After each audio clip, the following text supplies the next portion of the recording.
Hello అందరికీ, this is Thiru. Welcome to lucky cooking and vlogs. ముందుగా అందరికీ మహాశివరాత్రి శుభాకాంక్షలు. అందరూ జాగారం చేశారా? నేనైతే జాగారం ఏం చేయలేదు, ఇంట్లో పూజ చేసుకున్నాను. ప్రసాదంగా నైవేద్యం అయితే చేసి పెట్టాను. సండే నైట్ అయితే డిన్నర్లోకి పచ్చి బఠానీతో చపాతీ అయితే ప్రిపేర్ చేసుకుంటున్నాం. ఈ పచ్చి బఠానీ అయితే వింటర్ సీజన్లో ఎక్కువగా ఉంటాయి కదా, ఆ టైంలో ఎక్కువగా తెచ్చుకుని చేసుకుని ఇలా డీప్ ఫ్రిడ్జ్లో అయితే స్టోర్ చేసుకుంటాను. అన్ సీజన్లో ఉండేవి బఠానీకి కలర్ వేసి అమ్మేస్తున్నారు. అలా కంటే ఇలా డీప్లో పెట్టుకుని మనకు కావాల్సినప్పుడు కర్రీ కానీ ఇలా చపాతీ కానీ చేసుకుంటే చాలా బాగుంటుంది. డీప్లో పెట్టినవి పచ్చి బఠానీ ఇలా అయితే ఉంటాయి. 5 మినిట్స్ వాటర్లో వేస్తే నార్మల్గా అయిపోతాయి. మళ్ళీ ఇక్కడైతే నేను పచ్చి బఠానీతో చపాతీ అయితే ప్రిపేర్ చేస్తున్నాను. అందుకోసమే నాకు కావాల్సినంత బఠానీ అయితే ఇలా వాటర్లో వేసుకున్నాను. వింటర్ సీజన్ కూడా అయిపోయింది. శివరాత్రి వస్తే శివ శివ అని వెళ్ళిపోతుంది కదా చలి. ఎందుకు అలా అని అడగండి, మా వారికి చెప్తే అలానే అడుగుతున్నారు. ఫస్ట్ నుంచి అమ్మా నాన్న అలాగే చెప్పేవాళ్ళు, అదే చెప్పాను. ఎక్కడైనా పచ్చి బఠానీ కాయలు కనిపిస్తే తెచ్చుకుని వలిసేసుకుని ఇలా డీప్లో పెట్టేసుకోండి. ఇదే బెస్ట్ ఆప్షన్ కూడా. ఇంకా ఇక్కడ నేను కొంచెం కొత్తిమీర తీసుకున్నాను, ఒక పచ్చిమిర్చి తీసుకున్నాను. 5 మినిట్స్ తర్వాత బఠానీ అయితే ఇలా ఉంటుంది. చిన్న జార్లోకి ఈ బఠానీ తీసుకున్నాను. కొత్తిమీర కూడా వాటర్తో క్లీన్ చేసుకుని ఇలా అయితే జార్లో వేసుకున్నాను. పచ్చిమిర్చి కూడా కట్ చేసుకుని యాడ్ చేసుకున్నాను.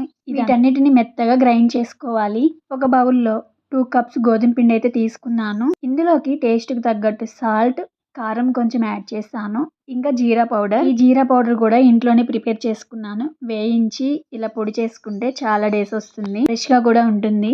కొంచెం అంతా జీరా పౌడర్ యాడ్ చేసుకున్నాను. గ్రైండ్ చేసుకున్న పచ్చి బఠానీ పేస్ట్ కూడా యాడ్ చేసుకుని ముందైతే ఈ గోధుమ పిండి పచ్చి బఠానీ పేస్ట్ అయితే కలుపుకోవాలి. అప్పుడు వాటర్ అవసరం అయితేనే ఇలా కొంచెం కొంచెం వాటర్ వేసుకుంటూ పిండి అంతటిని కలుపుకోవాలి. నేనైతే గ్రైండ్ చేసుకున్న అదే జార్లో వాటర్ అయితే తీసుకుని ఇలా కలిపేసుకున్నాను. లాస్ట్లో కొంచెం ఆయిల్ వేసుకుని పిండి అంతటిని కలుపుకుంటే చపాతీలు సాఫ్ట్గా వస్తాయి. ఇలా కలుపుకున్న ఈ పిండిని 20 మినిట్స్ ఆర్ 30 మినిట్స్ పక్కన పెట్టేసుకోవాలి. ఆ తర్వాత ఇలా ఉండలైతే ప్రిపేర్ చేసుకున్నాను. నేను కొంచెం ఎక్కువగానే కలుపుకున్నాను గోధుమ పిండి అయితే. కొంచెం అయితే ఒక బాక్స్లో తీసుకుని ఫ్రిడ్జ్లో అయితే పెట్టుకున్నాను.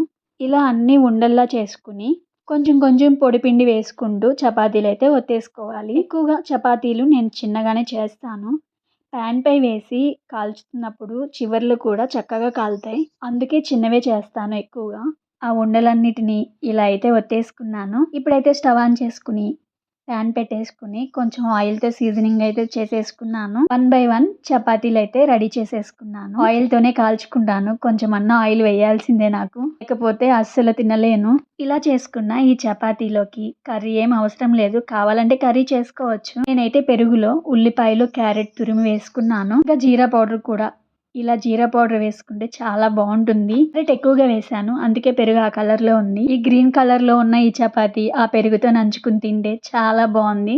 చపాతీలు అయితే చాలా సాఫ్ట్గా ఉన్నాయి. పచ్చి బఠానీలో ఫైబర్ ఎక్కువగా ఉంటుంది, ప్రోటీన్ కూడా. ఇంకా పెరుగు అంటే చెప్పక్కర్లేదు. కాంబినేషన్ అయితే చాలా బాగుంది. ఈ పచ్చి బఠానీతో చపాతీ ఎప్పుడు ట్రై చేయకపోతే ఒకసారి ట్రై చేయండి ఇదే ప్రాసెస్లో. అలాగే నా వీడియో నచ్చితే ఒక లైక్ ఇవ్వండి, సబ్స్క్రైబ్ చేయండి. పక్కనే ఉన్న బెల్ ఐకాన్ని క్లిక్ చేసి ఆల్ అనే ఆప్షన్ క్లిక్ చేస్తే నేను వీడియో పెట్టిన వెంటనే మీకు నోటిఫికేషన్లో వస్తుంది. Thank you for watching.